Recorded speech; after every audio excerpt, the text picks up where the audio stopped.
안녕하십니까. 경제와 사회 문제를 데이터로 쉽게 풀어보는 미스터 큐팁입니다. 오늘도 장에서 참 고생들 많이 하셨을 것 같은데요. 오늘은 저도 좀 부담이 좀 되지만 제목을 다이하드 성장주라는 제목을 뽑아봤습니다. 먼저 그 S&P 500, 그 다음에 그 빅스, 요 S&P 500은 S&P 선물입니다. 피처스고요. 요 빅스도 마찬가지로 피처스인데요. 선물인데요. 요 15분 봉을 한번 볼 거고요. 보는 이유는 이렇습니다. 참 창피하게도 우리 시장 장중에는 미국의 S&P 선물 또는 뭐 나스닥 선물 이런 선물 가격을 보고 따라서 움직이고요. 거의 뭐 복제한 듯이 움직입니다. 그래서 지금 그런 흐름을 보면서 우리는 이제 방향은 같은 방향으로 말씀드리지만 뭐 속도라든지 오르내리는 정도는 좀 다르긴 하지만 거의 뭐 복제한 듯이 움직이고 있습니다. 그래서 그 S&P 선물하고 그다음에 빅스에 대해서 한번 좀 말씀을 좀 드리려고 하고요. 또 하나는 요즘 그 국내 유명 증권사, 아니 국내 증권사 유명 그 뭐랄까요, 그 이코노미스트라고 하죠. 이런 분들이 이제 유튜브 방송 나와서 이제 많이 방송들을 하시는데 이런 분들 그 방송 내용들이 시장에 사실은 영향을 많이 줍니다. 왜냐면 요즘 워낙 많은 분들이 유튜브 방송을 보고 있기 때문에 그런 유튜브 방송에 나오시는 분들 얘기가 시장에 상당히 영향을 많이 줍니다. 그래서 오늘 뭐 방송 뭐 내용 중에서도 보면 뭐 시장을 굉장히 그 안 좋게 얘기하시는 그런 내용들을 제가 봤는데요. 저도 하도 그런 얘기들을 많이 해서 저도 한번 봤습니다. 근데 이제 그분도 뭐 제가 좀 아는 분이지만 뭐 그 주식에 굉장한 내공을 갖고 계셨던 분은 아니고 주로 이제 저 뭐랄까요, 이코노미스트 쪽이기 때문에 그리고 또 하나는 그 그분들 말씀 다 맞는 말씀들이죠. 다 그 틀린 얘기 아는 거죠. 그래서 제가 계속 드리는 말씀은 뭐냐면 시장이 중요한 건 타이밍이거든요. 그래서 이제 언제부터 그럼 이게 버블이고 문제였느냐라고 봤을 때는 사실은 그런 논리로 따지면 이미 상당히 오래전부터 이미 그런 논리적으로 보면 비논리장이었던 거죠. 자, 그 얘기는 이제 뒤로 하고 이제 우선 좀 시장을 한번 좀 들여다보도록 하겠습니다. 지금 그 보시면은 시장 오늘 흐름이 이렇습니다. 오늘 그 이게 15분 보니까 여기가 9시죠. 여기 아침 9시 저희. 그 9시에서 쭉 이렇게 여기 빨간 선이 이제 보합이니까요. 플러스권에서 있다가 하루 종일 이렇게 흘러내렸습니다. 자, 보시면 아시겠지만 지금 이 시간이면은요. 과연 미국에서 사람으로 치면 몇 분이나 미국 분들이 일어나서 이걸 매매를 할까요? 새벽에. 이거 저는 항상 그런 얘기를 많이 하는데 이 지금 보면 지금 12시 넘어간 이 시간에는 말이죠. 지금 그 거의 새벽입니다. 12시 넘어서 이제 저희 뭐 이 시간까지는 그 새벽에 잠도 안 자고 누가 이런 매매를 하는지 모르겠는데 어쨌거나 뭐 로보트가 하든 아니면 뭐 국내에 계신 분들이 그 또 매매를 하든 어쨌든 지금 뭐 저희 시장에 영향을 주는 어떤 그런 내용들이니까 한번 들여다 봐야 되겠죠. 이 주가 흐름과 그 견주어 봤을 때 지금 빅스 흐름은 여기도 이제 빨간 선이 이제 보합이니까요. 빅스 흐름은 그렇게 나쁘지 않았습니다. 여기서도 이제 마이너스권으로 이렇게 이 부분이 상당히 그 오랫동안 그 마이너스권에서 놀았지만 얘는 지금 그 플러스로 치켜 올라가지 않고 이렇게 버티다가 막판에 쭉 흘러내리니까 얘도 이제 플러스권으로 이제 올라갔던 거고요. 그래서 지금 제가 말씀드리지만 이거는 순풍이냐 역풍이냐 이런 것만 파악하는데 활용하라고 말씀드렸죠. 이거 자체가 큰 의미를 가지는 건 아닙니다. 중요한 거는 이쪽이지 이거는 이제 보조 지표라는 거죠. 지금 제가 드리고 싶은 말씀은 뭐냐면 역풍은 아니었다라는 거죠. 역풍은. 오늘 또 우리나라 콜옵션 쪽에서 어떤 일이 있었냐면요. 지금 보시면 거래소는 외국인이 이렇게 코스닥에서 선물 쪽에서 근데 중요한 건 콜옵션에서 지금 73억을 매수했습니다. 개인이 48억 매도를 했고요. 여기 보시면 여기 빨간 선이 지금 외국인이거든요. 외국인이 이렇게 가다가 여기서부터 쭉 이렇게 커집니다. 주가가 이렇게 쭉 떨어지면서 개인들이 포지션을 확 줄이죠. 이 개인들이 줄이는 포지션을 외국인이 잡아갔습니다. 그래서 외국인은 오늘 보면 한 73억 정도 순매수로 끝났고요. 개인들은 한 뭐 48억 정도 순매도로 끝났습니다. 자, 이게 보시면 개인들이 아마 이게 어저께 잡았든지 했던 물량들인 것 같은데요. 일단 어제 잡았다고 오늘 손실 크게 보고 일단 팔았던 거고요. 오늘 저는 무슨 생각을 했냐면 여기서 외국인들이 이렇게 물량을 받아주기 때문에 특히나 개인들이 이렇게 콜옵션을 매도를 하는 경우는 주가가 좀 잘 안 빠지는 경향이 좀 있습니다. 이렇게 되면은. 그래서 이제 여기서는 이제 특이하게 오늘은 주식을 막판에 한번 더 밀었고요. 2시 반까지 밀었고 여기서부터 끌어올렸거든요. 2시 반 이후부터. 2시 반 이후부터 반등을 시키고 좀 시장은 좀 끝났는데요. 자, 오늘 미국 시장에서 어떻게 시장이 그 마무리될지 한번 지켜볼 필요가 좀 있을 것 같습니다. 자, 어제 시장입니다. 미국 시장 빅스값 소폭 4.2% 플러스가 났죠. 주가가 빠졌으니까 당연하죠. 풋콜레이션은 0.77이니까 아직도 뭐 처음 오시는 분들이 있으니까 좀 설명을 한번 드리겠습니다. 풋 거래대금을 콜 거래대금으로 나눈 거기 때문에 1.0이 기준입니다. 1.0을 기준으로 놓고 봤을 때 0.77이면 콜 거래대금이 많았다는 말씀이시죠. 달러 인덱스는 어제 뭐 분위기 안 좋았으니까 뭐 0.3% 정도. 이게 보시면 아시겠지만 이게 뭐 그 달러 인덱스 상으로는 이게 뭐 시장에 엄청난 영향을 주는 정도의 변동은 아니거든요. 다만 미국의 국채 수익률은 좀 많이 좀 내려왔죠. 이 먼저 번에 있었던 이 저점을 한번 살짝 깨고 내려왔기 때문에 이 부분에 있어서는 미국도 이제 살짝 몸을 움츠리는 그런 상황이라고 보면 되겠습니다. 자, 스큐 인덱스는 이건 이제 주봉 위클리죠. 위클리상으로 처음 오신 분들을 위해서 좀 한 번만 더 설명을 좀 드리면 스큐 인덱스는 이런 쪽으로 활용하는 겁니다. 항상 시장에서 뭔가 한쪽으로 치우친 파생 쪽에 어떤 그 포지션이나 매매가 있는 경우에는 분명히 뭔가 의도가 있다. 그래서 그런 의도가 있는 어떤 그 매매가 있을 때 그걸 잘 포착을 해서 그거를 고점을 찾는데 활용해야 되겠다. 뭐 이런 논리거든요. 그래서 지금 보시면 요런 데서 지금 고점을 만들었는데 요거를 S&P 500 주봉으로 보면은요. 요 지역입니다. 거기 발견된 지역이 포착된 지점이 여기는 지금 현재 진행 중인 상황이고요. 자, 여기서부터 보시면 한 달, 두 달 후에 큰 폭의 하락이 있었고요. 이쪽에서도 한 달, 두 달 후에 큰 폭의 하락이 있었습니다. 제가 다시 한번 말씀드리지만 2월 달에 미국의 이 그 S&P 500의 미국 시장의 큰 폭 그 폭락은 이게 이미 한 두 달 전부터 지금 뭔가 그 작업이 이루어졌다는 말씀이시죠. 그래서 이런 것들이 시장에 영향을 준 거기 때문에 이게 그냥 떨어진 건 아니다. 뭔가 의도가 있었다라고 보는 거죠. 단지 이게 급히 떨어지게끔 그 영향을 미친 거죠. 여기서도 보시면 떨어질 때 보면 어떻습니까? 1차, 2차, 3차 하락을 만들죠. 그래서 이때도 보면 한 달, 두 달, 거의 한 세 달에 가까이 걸쳐서 하락하는 경향이 있습니다. 그럼 과연 지금이 이게 고점이냐 아니냐 이 부분이 지금 그 고민해 봐야 될 부분인데요. 이 부분은 이제 그 좀 더 지켜봐야 되겠죠. 요거는 이제 데일리로 지금 다시 뽑은 겁니다. 데일리로 뽑으면 이게 지금 147을 넘는 고점을 찍고서 이런 식으로 지그재그로 지금 움직이고 있습니다. 지금 어제는 138.84로 지금 내려와 있는데요. 이건 지금 계속 말씀드리지만 진행형이기 때문에 만약에 앞에서 봤던 스큐 인덱스 그 저 위클리 그 데이터를 보면 만약에 6월 30날이 만약에 이 고점이 이게 맞는 고점이다라고 해도 7월 30일, 8월 30일까지 시간적인 여유가 있기 때문에 그때까지 좀 여유 있게 보셔도 됩니다.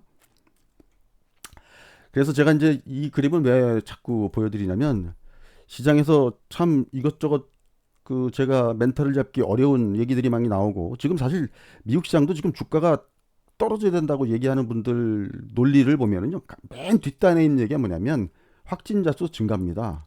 지금 이게 2차 웨이브로 가는 것 같다. 뭐 이거죠.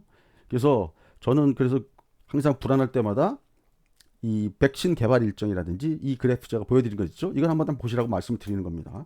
모더나가 어쨌든 7월 말에 임상 3상 들어가기로 했고요. 이노비오 6월 30날 결과 발표인데 내용 괜찮았고요. 그다음에 바이오온테크하고 파이자도 7월 1일날 발표했는데 내용이 아주 좋았습니다. 그다음에 아스트라제네카하고 옥스퍼드도 5월 22일날 임상 2상 들어갔기 때문에 임상 3상은 7월 달쯤 들어갈 거다라는 그런 말씀을 좀 드리고요. 요 독일 Q500도 아마 지금 그 데이터가 굉장히 좋게 나오는 걸로 지금 나올 거라고 좀 얘기들이 좀 나오고 있습니다. 국내에서는 제넥신이 6월 19일 날 그 사람에게 투여를 했고요. 셀트리온 항체 치료제 같은 경우도 지금 이번에 우리 변종 그 바이러스도 한테도 좀 그 효과가 있다라고 지금 현재 그 질본에서 발표를 했고요. 뭐 정부에서도 최대한 빨리 임상이 진행될 수 있게끔 지원해주겠다고 그렇게 지금 나오고 있습니다. 자, 오늘 또 시장 또 불안하게 했던 요소 중에 하나가 이제 홍콩하고 중국이죠. 그 중국 홍콩은 이미 그동안 오른 걸 감안하면 오늘 떨어지는 게 어찌 보면 너무나 당연합니다. 왜냐하면 금요일 날 휴일 앞두고 이익을 좀 챙기고 싶지 않겠습니까? 이건 뭐 너무나 당연한 거고요. 그래서 이제 이렇게 해서 좀 중국과 홍콩 뉴스는 마감이 좀 됐습니다. 그래서 제가 좀 우스운 그림이긴 하지만 여기 보시면 황소와 곰을 그려놨습니다. 자, 빅스는 지금 곰 쪽으로 가 있는데 지금 제가 말씀드렸죠? 역풍인 상황은 아니다. 풋콜레이션은 지금 아직까지는 이쪽에 있고요. 달러 인덱스도 지금 아직은 황소 쪽으로 살짝 그 발을 걸쳐놓은 상태고요. 미 국채 수익률은 지금 곰 쪽으로 조금 치우쳐져 있는 상태입니다. 어제는 이런 구도로 지금 시장이 하락이 나왔었는데요. 그래서 지금 오늘 이후에 지금 여기 어떻게 지금 보면 빅스 같은 경우도 지금 여차하면 또 이쪽으로 움직일 수 있는 그런 상황이기 때문에 시장은 지금 중립 쪽에서 왼쪽에 있지만 오늘 좀 장상은 좀 지켜보실 필요가 있겠다. 지금 뭐 우리 장중에 미국 선물시장 흐름을 보면 뭐 오늘 뭐 미국 시장이 굉장히 뭐 떨어질 것처럼 그렇게 얘기를 하지만 또 막상 미국 시장 오늘 또 위클리 만기거든요. 그래서 그 파생 만기이기 때문에 위클리 만기이기 때문에 또 만만치는 않을 겁니다. 이렇게 뭐 일방적으로 확 밀리기만 하지 않을 것 같긴 한데요. 저는 그런 분위기입니다. 그래서 제가 어제도 말씀드렸지만 지금 우리나라 시장도 니프티 50 장세가 지금 펼쳐지고 있다고 말씀을 좀 드렸는데요. 저는 이제 거기다 한 줄 더 떠서 우리 빅7 중심의 우리 7공주라고도 하죠. 이 7종목 중심의 다이하드 장세가 지금 펼쳐지고 있는 게 아니냐라는 조심스러운 예상을 해봅니다. 7종목은 카카오, 네이버, NC소프트와 같은 인터넷 게임 업종이고요. LG화학, 삼성 SDI 같은 2차 전지 업종, 전기차하고 관련된 업종들이죠. 셀트리온, 삼성바이오로직, 우리 바이오 업종이죠. 그래서 크게 보면 인터넷 게임, 그 다음에 2차 전지, 그리고 바이오 이런 업종들이 앞으로 성장하는 업종이다라고 이제 시장에서 본다는 거죠. 그래서 지금 보시면 어저께는 카카오가 강했으니까 오늘은 네이버가 강하고 어제는 LG화학이 강하고 삼성 SDI가 덜 강했기 때문에 오늘은 삼성 SDI가 LG화학보다 좀 오늘 강하지는 않았지만 약세가 좀 덜 했죠. 그다음에 셀트리온이라든지 삼성바이오로직도 이제 그런 관점으로 이제 보시는 건데요. 지금 보시면 이렇게 번갈아 가면서 이제 상승을 주도하는 그런 역할을 하고 있고요. 그다음에 이제 앞으로 이런 7개 종목들이 가면서 동반해서 같이 갈 그런 성장주들을 좀 발굴해야 된다. 그런 말씀을 드렸습니다. 관점은 어떤 주식들을 끌고 갈 거냐? 관점은 버블 유발이 가능한 실적 성장주라고 했습니다. 실적 성장주라는 면이 굉장히 중요한 얘기죠. 그래서 그 말씀을 좀 더 드리도록 하겠습니다.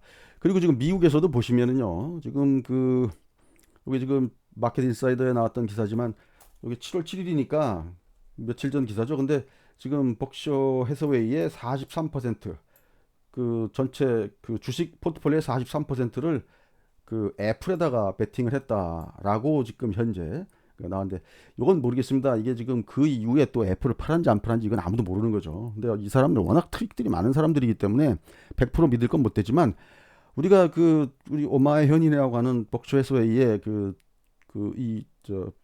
워렌 버핏 같은 분들도 지금 보시면 우리 전통적인 포트폴리오 방식이 아니죠 지금요.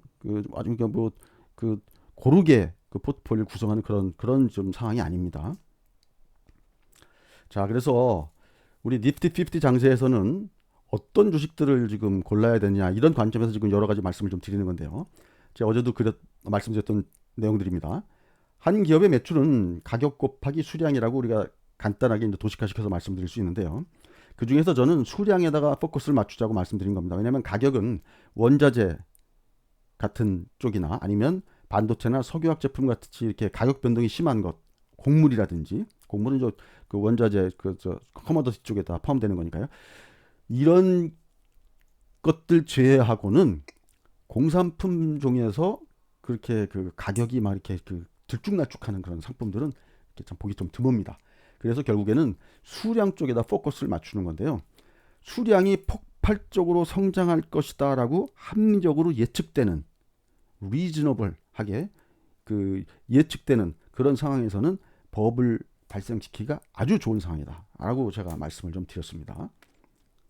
가령 예를 들면 그 2차 전지 같은 경우도 전기차가 앞으로 폭발적으로 팔린다. 그러면은 2차 전지가 얼마나 필요할지 지금 아무도 모르는 거죠.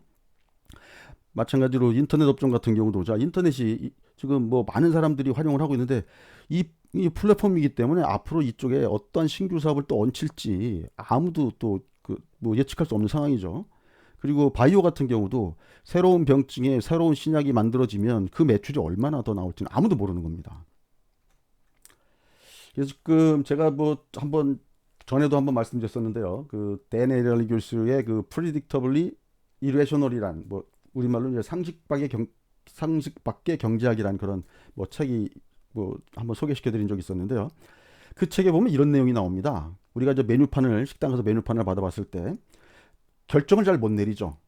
그런데 예를 들어서 세트 1, 세트 2, 세트 3 해가지고 나눠 놓으면 사람들이 세트 1은 뭐 2만 원, 세트 2는 뭐 3만 5천 원, 세트 3은 만 5만 원 이러면 대부분 사람들이 세트 2를 결정한다는 거죠. 주문한다는 겁니다. 이유는 뭐냐면 세트 1이나 세트 3나 이게 기준이 될 만한 가격을 앞에다 탁 던져놓으면 사람들은 거기에 맞춰 두 번째 거를 결정한다는 겁니다. 이게 주식시장에서도 어떻게 보면 그 적용될 수 있는 어떤 그런 내용들인데요. 지금 보시면 기준이 되는 준거 가격이 나오면 그 기준을 중심으로 재정렬하는 경향이 있습니다. 가령 예를 들어서요. 네이버가 시가총액이 50조 원이 되면 이 네이버가 50조 원이 됐을 때 이 가격을 이 시가총액을 기준으로 해서 섹터가 재정렬됩니다. 뭐 예를 들어서 이러면 뭐 카카오는 뭐 이거야 반 정도는 돼야 되는 거 아니야? 내지는 뭐 3분의 2 정도 돼야 되는 거 아니야? 뭐 이렇게 이걸 기준으로 해서 이제 사람들이 정한다는 거죠. 그다음에 뭐 예를 들면 바이오 같은 경우 삼바 셀트가 시총이 결정되면 그러면 야 삼바가 저 정도면 이거에 한 2분의 1 정도 3분의 1 정도 돼야 되는 거 아니야? 이런 식으로 한다는 거죠.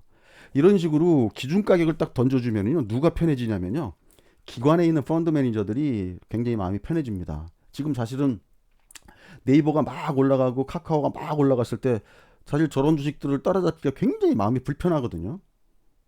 그럼에도 불구하고 뭐 사야 되는 경우도 나올 수가 있고요. 아니면 그 주식을 못 사면 예를 들어서 이런 겁니다. 뭐 네이버 삼바가 뭐 예를 들어서 뭐 얼마면 100원이면 그러면 삼성 SK 바이오팜은 뭐 얼마 정도 돼야 되는 거 아니야? 약간 좀 다릅니다. 하나는 신약 쪽이고 하나는 그 바이오시밀러니까 다르긴 하지만 그럼 가령 예를 들어서 또 알테오젠이 4조 원이 넘어갔어?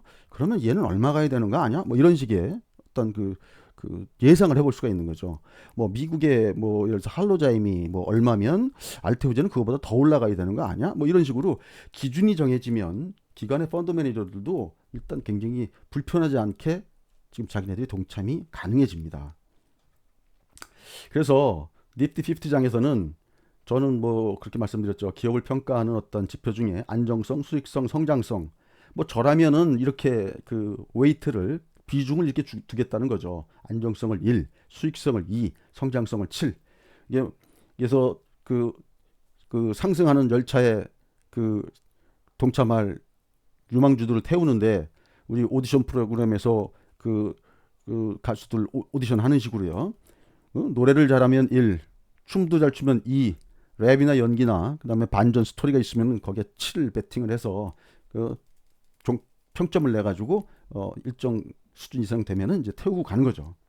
자, 어제 LG화학 관련해서 말씀드렸죠. LG화학이 어저께 강하게 움직이니까 그 밑에 단에서 SKC하고 포스코 케미칼 이런 주식들이 어저께 급등을 했었습니다. 오늘 포스코 케미칼은 못 따라붙는데 SKC는 오늘 또 오르죠. 제가 어저께도 말씀드렸죠. 저 같으면 SKC를 선택하겠다는 말씀드렸는데 이유는 그겁니다. 단순합니다. 이 기관에서 아니면 이 주식을 크게 배팅하는 사람들 입장에서 SKC가 굉장히 부담이 좀 덜한 주식이거든요. 주가는 많이 올랐어도. 이유는 SKC는 2차 전지 쪽에도 그다음에 반도체, 재료 쪽에도 뭐 요즘에 또 소부장 관련된 주식들 많이 오르니까요. 등등 여러 가지로 갖다 붙일 때가 많거든요. 그래서 SKC 같은 경우 특히나 지금 장은 약간 좀 직관적으로 좀 편안해야 됩니다. SKC 그러면 일단 편안하거든요. 이게 뭐 SK그룹 뭐 이런 식으로요. 이런 것들이 지금 필요합니다.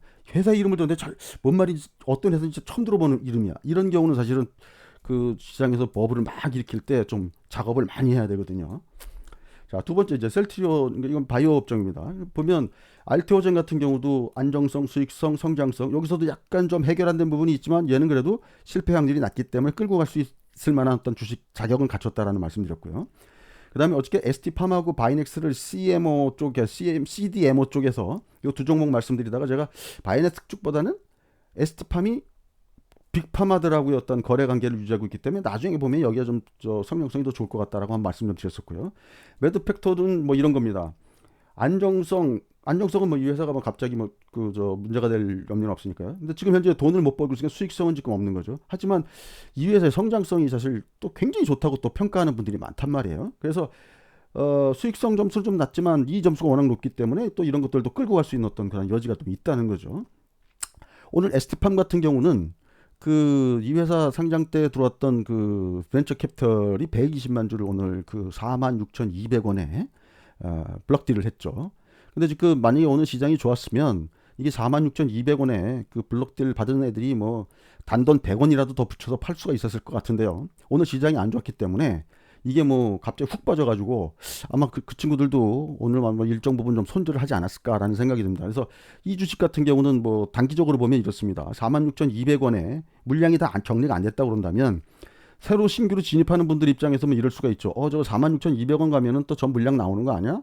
그래서 신규로 진입하신다고 만약에 생각하시는 분들이 많이 계시다면 46,200원을 확실히 제끼는 걸 보고 그리고 결정하시는 게 낫지 않을까. 그렇지 않으면 거기서 또 시간이 좀 걸릴 수도 있으니까요. 제가 계속 말씀드리지만 지금은 time is money입니다. 시간이 돈인 장이기 때문에 항상 그런 것도 시간도 아껴야 되는 그런 측면도 있습니다. 그다음 NC소프트 같은 경우가 움직이니까 뭐 넷마블이라든지 컴투스라든지 게임빌이라든지 이런 것들이 지금 좋은지 안 좋은지 지금 모르겠는데 시장에서 같이 끌고 가려는 경향이 있다라는 것이죠. 이것에 대해서는 한번 좀 판단해 보실 필요가 있어요. 그러니까 뭐 예를 들면 갑자기 뭐 그 대형증권사 그 애널이 레포트를 하나 했다. 그럼 뭐 그냥 따라오고 있습니다. 막 그런 경향이 있어요 지금요. 제가 계속 말씀드리지만 되도록이면 대형증권사 그 애널 레포트를 기준으로 제가 말씀을 좀 드립니다.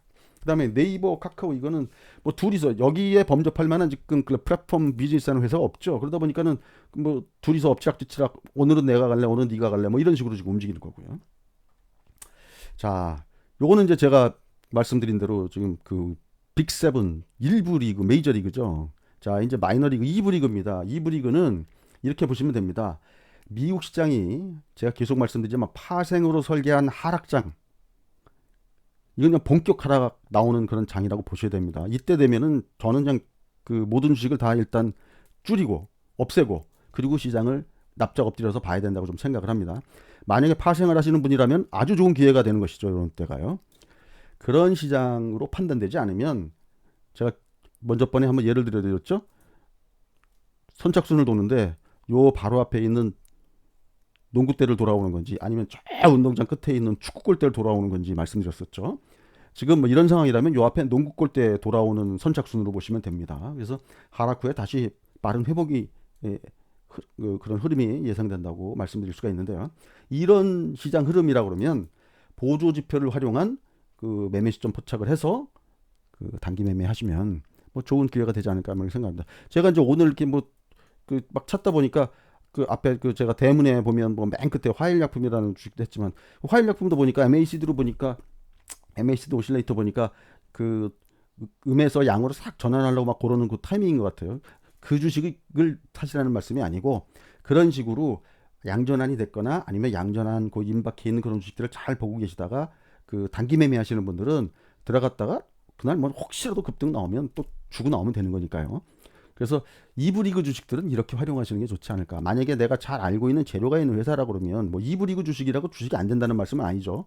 저는 뭐냐면 1부 리그와 2부 리그를 굳이 얘기하는 나눠서 말씀드리는 이유는 그 하락에 따른 리스크를 과연 어느 정도나 짊어질 거냐라는 그런 관점에서 말씀을 좀 드리는 겁니다. 그래서 그런 기법을 이용해서 단기 매매 하시면 좋은 또 성과가 좀 나올 수가 있을 것 같습니다. 그래서 이 보조 지표들은 아마 보시는 것들이 좀 있으실 거예요. 저희 이 방송에 오시는 분들이 좀 뭐랄까 경험들이 좀 있는 분들이 많이 오시기 때문에 나름대로 보고 계시는 아마 그런 그 보조 지표들이 계실 것 같은데 차트에서요. 그런 걸 잘 활용하시면은 아마 요즘에는 그런 타이밍 잘 맞는 시장이거든요. 그래서 그런 쪽으로 특히나 이제 근데 이제 업종은 되도록이면 지금 그 아까 말씀드린 칠공주, 빅세븐 이쪽 관련된 쪽에서 하시는 게 좋겠죠. 자, 이제 주말인데요. 일단 주말 잘 쉬시고요. 다음 주에도 성공 투자 하시기 바라겠습니다. 이상 미스터 큐 TV였습니다. 감사합니다.